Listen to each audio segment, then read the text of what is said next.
Crunchyroll Anime Awards 2025 Unpacked. Alright, settle down folks, or don't, I'm not your dad. She here, and man, oh man, have we got a show to talk about today. The glitz, the glamour, the occasional questionable fashion choices, it can only be one thing. The Crunchyroll Anime Awards. Welcome to the Crunchyroll Anime Awards 2025. Let's dive into the winners of this year's most prestigious anime accolades. We've seen the nominations, we've argued in comment sections, we've probably re-watched our favorites an unhealthy number of times, and now, the golden statues have been handed out. I've got my lukewarm tea, a mountain of Pocky that's probably not going to survive this recording session, and a whole lot of opinions I'm ready to unleash upon the unsuspecting internet. We're going to be dissecting the big wins, maybe shedding a tear for the snubs, we all have them, don't lie, and generally just geeking out over the incredible year of anime we've just witnessed. From earth-shattering conclusions to jaw-dropping animation, this year's awards had it all. And trust me, there are some results that are going to get people talking, and some that, well, we all saw coming from a mile away, didn't we? So grab your own snacks, get comfortable, and prepare for a deep dive into the highs, the lows, and the really? Moments of the 2025 Crunchyroll Anime Awards. We're going to look at who took home the coveted titles, why they deserved it, or maybe why they didn't. Let's be real, I'm here for the spicy takes too. And what these wins mean for the anime landscape. This isn't just a recap, people, this is a full-blown analysis, Giguk style. On behalf of your boy She, let's get this bread, or rather, let's get these awards. So let's kick things off with the big one, the award everyone waits for, the one that causes the most forum meltdowns, anime of the year. And the winner, to absolutely no one's surprise who's been even remotely conscious in the anime sphere, is... Look, I know, some of you are probably rolling your eyes AOT again, but you just can't deny the sheer cultural juggernaut this series has become. It's not just an anime, it's an event. Every episode drop was a global phenomenon, trending worldwide, breaking streaming services and fueling countless discussions, debates, and, frankly, existential crises. This season in particular took everything we thought we knew about the story and just flipped it on its head, then stomped on it for good measure. The impact of isn't just about hype though, it's about a narrative that has consistently dared to go to dark, uncomfortable places, exploring themes of war, freedom, nihilism, and the cyclical nature of hatred with a maturity rarely seen in the medium. This final for real this time probably part delivered on years of build-up, giving us some of the most shocking, brutal, and emotionally devastating moments in anime history. The sheer audacity of the storytelling, the way it managed to tie together plot threads laid down seasons ago, and the sheer weight of its conclusion. It was a masterclass in long-form narrative. It's the kind of show that makes you question everything, and that's a powerful thing for any piece of media to achieve, let alone an animated series. Its popularity is undeniable. The numbers don't lie.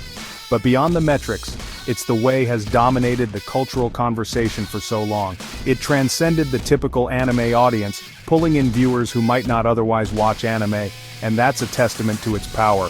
Whether you loved the ending, hated it, or are still trying to process it, join the club, you cannot argue that wasn't a monumental piece of television.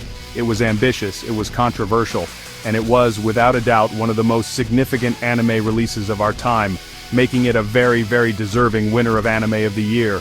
The discourse alone could power a small country, I swear. Alright, moving on from apocalyptic despair to something a little more flashy.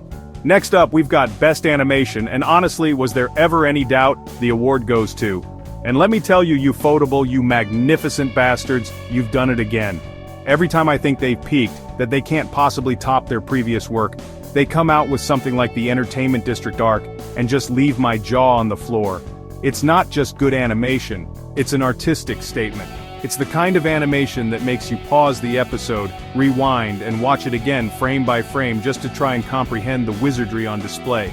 The fight sequences in this arc, particularly the extended battle against Gyutaro and Daki, were nothing short of breathtaking.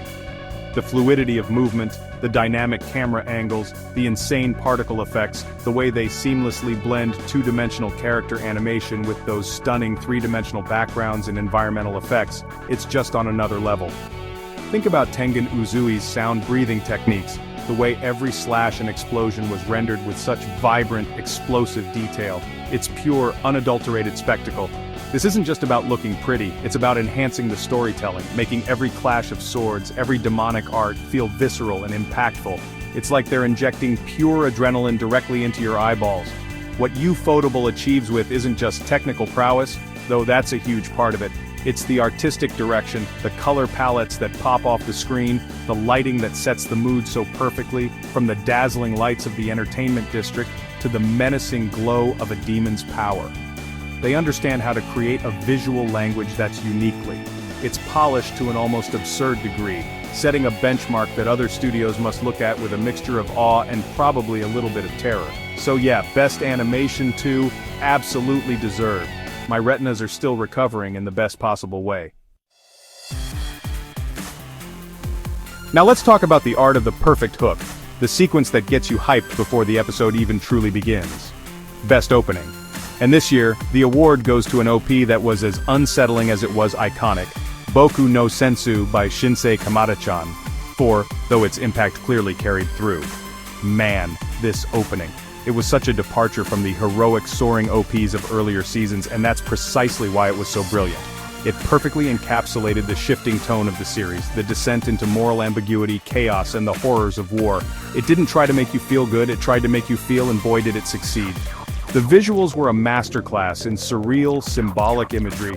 The marching soldiers, the faceless figures, the explosions that looked like blooming flowers of death, the creepy, almost childlike figures dancing amidst the destruction.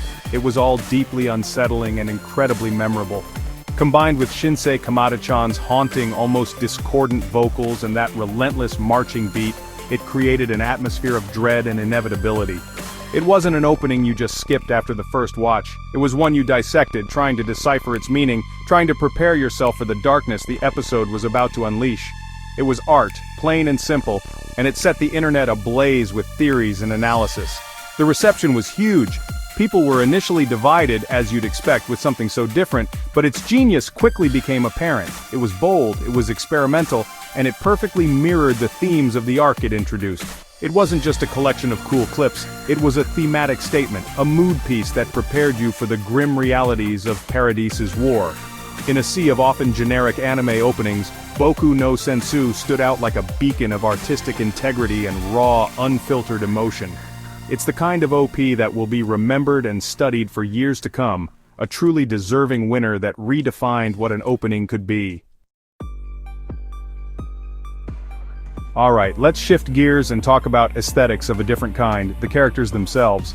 The award for best character design goes to, and honestly this is a win I can totally get behind. What does so well is create characters that are instantly recognizable, incredibly stylish, and just ooze cool. From their actual physical features to their fashion sense, every character feels distinct and memorable. You see a silhouette of Gojo Satoru and it's Gojo. You see Yuji's iconic hoodie or Nobara's determined glare, and they stick with you. It's that perfect blend of shonen archetypes with a modern, almost streetwear-inspired sensibility. The designs aren't just about looking cool, though they definitely achieve that in spades. They also subtly tell you about the character's personality and their role in the story.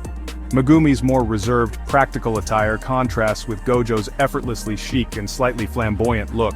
The villains too have designs that are genuinely unsettling and creative.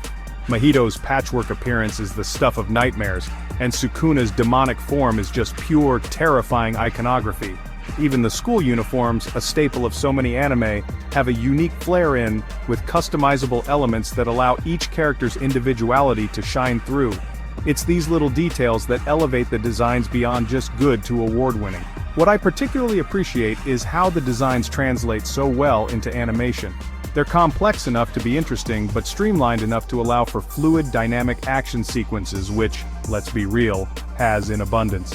Tadashi Hiramatsu's work in adapting Geiga Akutami's manga art style for the screen is phenomenal, capturing that raw, edgy energy while making the characters pop with vibrant life.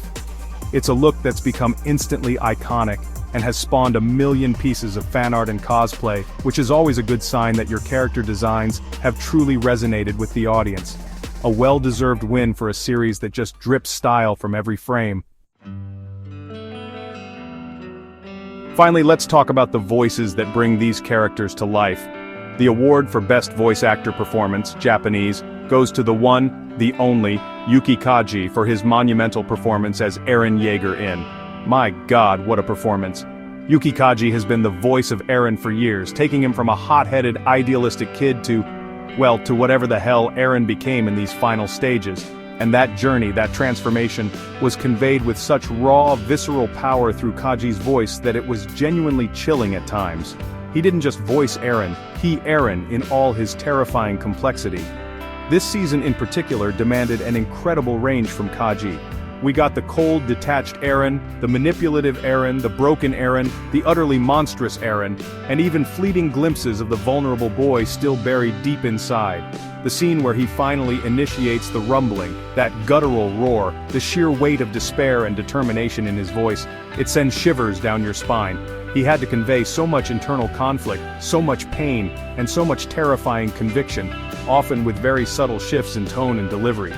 It was a masterclass in vocal control and emotional depth, capturing the tragedy of a character who believes he's doing the only thing he can, even as he commits unspeakable atrocities. It's one thing to shout and scream, lots of VAs can do that, but it's another thing entirely to imbue those shouts and screams, and even the quiet, menacing whispers, with such a profound sense of character and narrative weight. Yuki Kaji's performance wasn't just loud, it was layered, nuanced, and utterly captivating.